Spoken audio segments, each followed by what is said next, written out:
আমার পাসপোর্টের মেয়াদ শেষ হয়ে যাওয়ায় তো আমি চিন্তা করলাম যে পাসপোর্টটা রিনিউ করতে হয়। পাসপোর্ট রিনিউর জন্য আমি চলে গেলাম আগারগাঁও পাসপোর্ট অফিসে। তার আগেই আমি অনলাইনে আমার আবেদন ফর্ম ফিল আপ করে নিয়েছিলাম। সেই সাথে বিকাশের মাধ্যমে টাকা জমা দিয়েছিলাম ৫,৭৫০ টাকা রেগুলার পাসপোর্টের রিনিউয়ালের জন্য।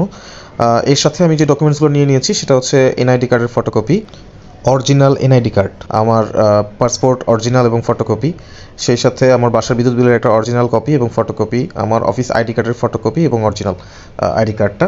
এই সব ডকুমেন্টসগুলো নিয়ে আমি চলে গেছিলাম আগারগাঁয়ে পাসপোর্ট অফিসে যাওয়ার পরেই নিচতলাতেই যখন আমি ঢুকি, নিচতলাতে হেল্প ডেস্কে কথা বলে আপনাকে দেখিয়ে দিবে একটা লাইন আছে, সেই লাইনে চলে যাবেন। লাইনে যাওয়ার পরেই ওখানে আপনার প্রথমে আপনার ন্যাশনাল আইডি কার্ড ভেরিফিকেশন হবে।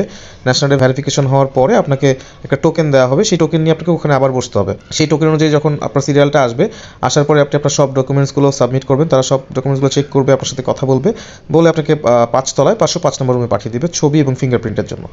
তো ৫০৫ নম্বর রুম পর্যন্ত আমার ছবি এবং ফিঙ্গারপ্রিন্টের জন্য সব কিছু মিলে ২ ঘন্টার মতো সময় লেগেছে। আশা করি সবাই একা একা নিজেই এখন পাসপোর্ট করে ফেলতে পারবে বা রিনিউ করতে পারবে। এটার আসলে এখন আর কোনো ঝুট ঝামেলা বা এখন আর তেমন কোনো দালালের দৌরাত্ম্য আমি তেমন কোনো কিছু দেখি নাই।